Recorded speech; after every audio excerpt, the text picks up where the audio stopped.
രഹന, ഈ വിഷയത്തിലെ ആദ്യം ഈ വിഷയം ശ്രദ്ധയിൽപ്പെടുത്തുന്നത് ആശുപത്രി അധികൃതരുടെ ശ്രദ്ധയിൽപ്പെടുത്തുന്നത് താങ്കളാണ് എന്നാണ്. താങ്കളുടെ പരാതി പ്രകാരമാണ് ഈ വലിയൊരു സംഭവം പുറത്തു വരികയും തുടർന്നുണ്ടായ സംഭവവികാസങ്ങളൊക്കെ നടക്കുകയും ചെയ്തത്.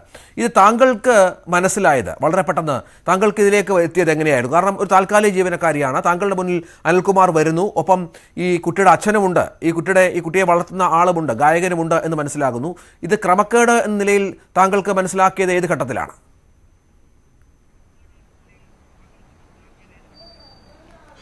ക്രമക്കേട് നടന്നിട്ടുണ്ടെന്ന് അറിഞ്ഞത് സർട്ടിഫിക്കറ്റ് ഇഷ്യൂ ചെയ്ത് അത് സർട്ടിഫിക്കറ്റ് കൊടുത്തതിന് ശേഷമാണ് ഞാനിത് അറിഞ്ഞത്.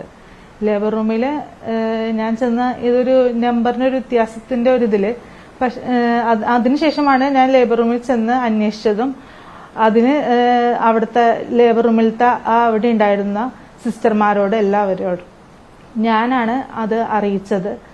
ഇങ്ങനൊരു നടന്നല്ലോ, ഇങ്ങനൊരു ഡെലിവറിയുടെ ഇത് ഈ ബർത്ത് ഡിസ്പാച്ച് ബുക്കിൽ ഇല്ലല്ലോ എന്ന് ഞാനാണ് അത് ആ ലേബർ റൂമിലത്തെ സിസ്റ്റർമാരോട് പറഞ്ഞത്. അങ്ങനെ അവർ ഗൈനക് രജിസ്റ്റർ എടുക്കുകയും അതിൽ അങ്ങനെ ഒരു ഇത് സുനിത AS എന്ന് പറഞ്ഞൊരു സ്ത്രീയുടെ ഡെലിവറിയാണ്, അത് ഇല്ല എന്ന്, അങ്ങനെ ഒരു ഡെലിവറി അവിടെ നടന്നിട്ടില്ല എന്ന് പറഞ്ഞത് അതിനുശേഷമാണ്. പക്ഷെ അതിനു മുമ്പ് നമ്മൾ സർട്ടിഫിക്കറ്റ് ഇഷ്യൂ ചെയ്തു കഴിഞ്ഞിരുന്നു. ഞാൻ അപ്പോൾ തന്നെ അത് മറ്റേ ഈ അനിൽ സാർ എന്ന് പറഞ്ഞ സാറിനോട് ഫോൺ വിളിച്ച് അപ്പോഴാണ് എനിക്ക് മനസ്സിലായത് ഇതിൽ എന്തൊരു ഇത് നടന്നിട്ടുണ്ട് എന്ന് മനസ്സിലായത്. അനിൽകുമാർ എന്ന് പറയുന്ന അവിടുത്തെ വളരെ പ്രധാനപ്പെട്ട ഒരു ഉദ്യോഗസ്ഥനാണ്. അദ്ദേഹം വന്ന് ഈ കാര്യങ്ങൾ പറയുമ്പോൾ രഹനയ്ക്ക് വളരെ പെട്ടെന്ന് എങ്ങനെ പിടികിട്ടി എന്നുള്ളതാണ്. അതെ, കാരണം എനിക്ക് ആദ്യം അറിയില്ലായിരുന്നു. കാരണം എന്റെ അടുത്ത് പറഞ്ഞത് കിയോസ്കിനെ കുറിച്ച് ഒരു ക്ലാസ് ഉണ്ട്, ഒരു പ്രസന്റേഷൻ ഉണ്ട്, അത് കളക്ടറേറ്റിൽ ഒരു പ്രസന്റേഷൻ ഉണ്ട്, കിയോസ്ക് കാസ്പ് ഇതിനൊക്കെ കുറിച്ച് ഒരു പ്രസന്റേഷൻ ഉണ്ട്. അപ്പൊ അത് എന്റെ പ്രോസസ്സ് എങ്ങനെയാണ്, ഇത് എത്ര ദിവസം കൊണ്ട് സർട്ടിഫിക്കറ്റ് കിട്ടും, ഇതെങ്ങനെയാണ് ഇതിന്റെ പ്രോസസ്സ്, കളമശ്ശേരിയിൽ ഇതിന്റെ എന്താണ് റോള് എന്നൊക്കെ അതൊക്കെ എന്നോട് വിശദീകരിച്ച് പറയാൻ എന്നോട് ആവശ്യപ്പെട്ടിരുന്നു 2 ആഴ്ച മുമ്പ് തന്നെ. അത് കഴിഞ്ഞ് പറയാനൊക്കെ ഒരു ഇടക്ക് വന്ന് ചോദിക്കും, പിന്നെ ക്ലാസ് മാറ്റിവെച്ചു, അല്ലെങ്കിൽ ബുധനാഴ്ചത്തേക്ക് മാറ്റിവെച്ചു, അല്ലെങ്കിൽ വ്യാഴാഴ്ചത്തേക്ക് മാറ്റിവെച്ചു. അങ്ങനെ വന്ന് ഇടക്കും തിലക്കുമായിട്ട് ഇങ്ങനെ വന്ന് എന്റെ അടുത്തൊന്ന് ഇത് ഓരോന്ന് ചോദിക്കാറുണ്ട്. എനിക്ക് സംശയം തോന്നാത്ത വിധം. കാരണം ഏത് ഡെസ്കിലാണ്, എന്താണ് ഇതിന്റെ സോഫ്റ്റ്വെയറിന്റെ പേരെന്താണ്, അതെല്ലാം എന്നോട് വന്ന് ഒരു ജെന്യുവിനായിട്ട് ചോദിക്കുന്നതിനോട് എനിക്ക് അങ്ങനെ സംശയം തോന്നേണ്ട കാര്യം ഉണ്ടായിരുന്നില്ല. അതിന് അന്നേ തന്നെ കളമശ്ശേരി മുനിസിപ്പാലിറ്റിയിൽ എന്റെ സബ് രജിസ്ട്രാറിന്റെ അടുത്തും അതേപോലെ തന്നെ റെക്കോർഡ്സിലത്തെ സൂപ്രണ്ടിന്റെ അടുത്തും, മെഡിക്കൽ റെക്കോർഡ്സിലെ സൂപ്രണ്ടിന്റെ അടുത്തും അന്നേ തന്നെ ഞാൻ പറഞ്ഞിരുന്നു ഇതിനെക്കുറിച്ച്. ലേബർ റൂമിലും പറഞ്ഞിരുന്നു. ഇതിനുശേഷം 31-ാം തീയതി ഞാൻ 31-ാം തീയതിയിലത്തെ ഫയൽ എടുക്കാൻ വേണ്ടി ലേബർ റൂമിൽ പോയി തിരിച്ചു വരുന്ന വഴിക്ക് ഞാൻ കൗണ്ടറിലേക്ക് കയറുന്ന സമയത്താണ് ഈ സാറ് പുറകയിലേക്ക് ഞാൻ കയറുന്നതിന്റെ ഒപ്പം തന്നെ പുറകയിൽ നിന്ന് വന്ന് തന്നെ കയറുകയും അതേപോലെ തന്നെ എത്ര ഫയൽ ഇന്ന് ഡെലിവറി ഇന്ന് എത്ര ഫയൽ കിട്ടി എന്ന് ചോദിച്ചപ്പോൾ ഇത്ര ഫയലാണ് കിട്ടിയെന്ന് പറയുന്ന ഞാൻ ഇരിക്കുന്നതും ആ സാറ് അതിൽ നിന്നും ഒരു ഫയൽ എനിക്ക് എടുത്തു തന്ന് ഇതൊന്നൊന്ന് അടിച്ചു കാണിക്കാമോ, ഇതെങ്ങനെയാണ് ചെയ്യുന്നത്, ഇതെങ്ങനെയാണ് രേഖപ്പെടുത്തുന്നതെന്ന് എനിക്കൊന്ന് അടിച്ചു കാണിച്ചു തരാമോ എന്ന് ചോദിച്ചു. സ്വാഭാവികമായിട്ട് നമ്മൾ ലേബർ റൂമിൽ നിന്ന് കൊണ്ടുവന്ന ഫയലുകളാണ്. അതിൽ നിന്ന് ഒരെണ്ണം എടുത്തു തരുന്നത് നമ്മൾ നോക്കുമ്പോൾ എന്താണ്, നമുക്ക് അതിലൊരു സംശയത്തിനുള്ള ഒരു ഇതുമില്ല.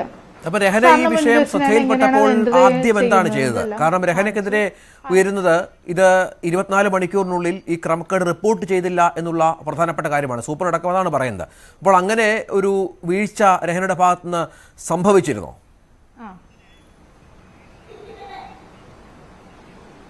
24 മണിക്കൂർ ആയില്ല, അതിനു മുമ്പ് ഞാൻ അറിയുന്നു. കാരണം എന്താണെന്ന് വെച്ച് കഴിഞ്ഞാൽ ലേബർ റൂമിൽ നിന്ന് ഇത് അറിഞ്ഞത് ഉടനെ തന്നെ ഞാൻ എന്റെ മുനിസിപ്പാലിറ്റിയിലത്തെ മേഡത്തിന്റെ അടുത്തുനിന്ന് ഫോട്ടോ അയച്ചു. കാരണം ഞാൻ ഇങ്ങനെ പറഞ്ഞു, സർട്ടിഫിക്കറ്റ് ഇങ്ങനെ ഇഷ്യൂ ചെയ്തിട്ടുണ്ടല്ലോ, ഇതാണ് ഫോട്ടോ എന്ന് പറഞ്ഞുകൊണ്ട് ഞാൻ കാണിച്ചു കൊടുക്കുകയും മേഡത്തിന്റെ അടുത്തുനിന്ന് ആ ഫോട്ടോ ഞാൻ വാങ്ങി, അതിന്റെ ഫ്രണ്ട് കോപ്പി ആ ഫോട്ടോ വാങ്ങി ഞാൻ അത് ആ ലേബർ റൂമിൽ ആ സമയത്ത് ഇൻചാർജ് ഉണ്ടായിരുന്നില്ല, ബാക്കി എല്ലാ സിസ്റ്ററിനെയും 5-6 സിസ്റ്റർമാരുണ്ടായിരുന്നു അവിടെ, അവരെല്ലാവരും ഞാനാണ് ഇത് കാണിച്ചത്. ഇങ്ങനെയാണ്, അച്ഛന്റെ പേര് അനൂപ് കുമാർജി, അമ്മയുടെ പേര് സുനിത AS, തൃപ്പൂണിത്തുറയിൽ വീട് എന്ന് പറഞ്ഞുകൊണ്ട് ഞാൻ ഈ ഫയൽ എടുത്ത് കാണിച്ചു കഴിയുമ്പോൾ നമുക്ക് സംശയം തോന്നാനുള്ള ഒരു കാരണവും ഇല്ല. കാരണം ഡോക്ടറിന്റെ സൈൻ ഉണ്ട്, അതേപോലെ തന്നെ ഫില്ല് എല്ലാം ചെയ്തേക്കുന്നതെല്ലാം പക്ക.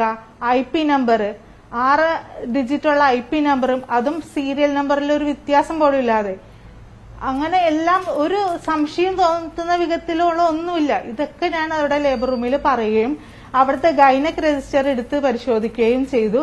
അങ്ങനെയാണ് ഞാൻ അപ്പം തന്നെ ആ ലേബർ റൂമിൽ സിസ്റ്റർമാരുടെ മുന്നിൽ വെച്ചാണ് ഈ അനിൽകുമാർ എന്ന് പറഞ്ഞ സാറിനെ വിളിച്ചു, ഫോണിൽ ബന്ധപ്പെട്ടു. ബന്ധപ്പെട്ട് ആ അനിൽകുമാർ സാറ് ലേബർ റൂമിന്റെ പുറത്തേക്കായിട്ട് വന്നപ്പോൾ ഞാനും ആ ലേബർ റൂമിൽ ഉണ്ടായിരുന്ന ഒരു സിസ്റ്ററും ഇത് ഗൈനക് രജിസ്റ്ററായിട്ട് ചെന്ന് ആ പുറത്ത് നിന്ന് കാണിച്ച് ഇങ്ങനെ ഒരു രജിസ്ട്രേഷൻ നടന്നിട്ടില്ലല്ലോ, ഇങ്ങനെ ഒരു ബർത്ത് നടന്നിട്ടില്ലല്ലോ എന്ന് ഞാനാണ് അത് ശ്രദ്ധയിൽപ്പെടുത്തിയത്. മറ്റൊരു ചോദ്യം, മറ്റൊരു പ്രധാനപ്പെട്ട കാര്യം, ഈ അനിൽകുമാറിനൊപ്പം ഈ കുട്ടിയെ ഗായകൻ, ഈ പറഞ്ഞ പ്രധാനപ്പെട്ട ആൾ, കുട്ടിയുടെ അച്ഛൻ, കുട്ടിയെ വളർത്തുന്ന ആൾ ഉണ്ടായിരുന്നോ? ഈ ഓരോ പ്രോസസ്സിലും അനിൽകുമാറിനൊപ്പം അദ്ദേഹം കൂടി വന്നാണോ ഈ സർട്ടിഫിക്കറ്റ് കൈപ്പറ്റിയത്? നേരിട്ട് കണ്ടോ രഹന അദ്ദേഹത്തെ? ഇല്ല, ഇവർ രണ്ടുപേരും ഒരുമിച്ചൊന്നുമല്ല വന്നേക്കുന്നത്. എന്റെ അടുത്ത് പറഞ്ഞത് ഇങ്ങനെ എന്റെ ഡാറ്റ എൻട്രി ചെയ്തുകൊണ്ടിരുന്ന സമയത്ത് എന്റെ അടുത്ത് പറഞ്ഞത് പ്രിന്റ് എടുക്കാൻ എന്നോട് ആവശ്യപ്പെട്ടു. ഞാൻ പറഞ്ഞു പ്രിന്റ് നമ്മളിപ്പോ കൊടുക്കില്ല, ബൈസ്റ്റാൻഡർ വെരിഫൈ ചെയ്യാൻ വേണ്ടി വരുമ്പോൾ മാത്രമേ നമ്മൾ ഈ ഫയലിന്റെ പ്രിന്റ് എടുത്ത് കൊടുക്കുള്ളൂ എന്ന് പറഞ്ഞു. അങ്ങനെയാണെങ്കിൽ ഞാൻ ലേബർ റൂമിൽ നിന്ന് വിളിച്ച് അയാളുടെ അടുത്ത് വരാൻ പറയാം എന്ന് പറഞ്ഞുകൊണ്ട് ഈ റോസ് ഫയല് എടുത്തുകൊണ്ട് പോകാൻ പോയപ്പോൾ ഞാൻ ആ സാറിനോട് പറഞ്ഞു, അതായത് അനിൽകുമാർ എന്ന് പറഞ്ഞ സാറിനോട് ഞാൻ പറഞ്ഞു, സാർ ഈ ഫയൽ അങ്ങനെ തന്നുവിടാൻ പറ്റില്ല, കാരണം ഇത് എനിക്ക് MRD മെഡിക്കൽ റെക്കോർഡ്സ് ഡിപ്പാർട്ട്മെന്റിൽ ഇത് പോയി അവിടെ എഴുതേണ്ട ഫയലാണ് എന്ന് പറഞ്ഞു. ഞാൻ പറഞ്ഞു അത് വെരിഫൈ ചെയ്യാൻ വേണ്ടി ആള് വരുമ്പോൾ എന്നെ വിളിക്കണം, എനിക്ക് വെരിഫൈ ചെയ്യുന്നത് എങ്ങനെയാന്ന് കാണണം, ഇതെന്താ സംഭവം എന്ന് എനിക്ക് കാണണം. അതേപോലെ തന്നെ മെഡിക്കൽ റെക്കോർഡ്സ് ഡിപ്പാർട്ട്മെന്റിലേക്ക് പോകുമ്പോൾ എന്നെയും വിളിക്കണം, എനിക്കും അവിടെ എന്താണ് ഇതിന്റെ ഫർദർ പ്രോസസ്സ് എങ്ങനെയാണെന്ന് അറിയണം, അതുകൊണ്ട് എന്നെ വിളിക്കണം എന്ന് പറഞ്ഞുകൊണ്ട് ഈ ഫയൽ കൊണ്ട് പോവുകയായിരുന്നു നമ്മൾ ചെയ്തത്. ആ സാറ് പോവുകയായിരുന്നു ചെയ്തത്. അപ്പൊ നമുക്ക് സംശയിക്കാനുള്ള ഒന്നുമില്ല. വെരിഫൈ ചെയ്യുന്ന നേരത്ത് ഞാൻ സാറിനെ വിളിച്ചു. തിരിച്ചു വരാം.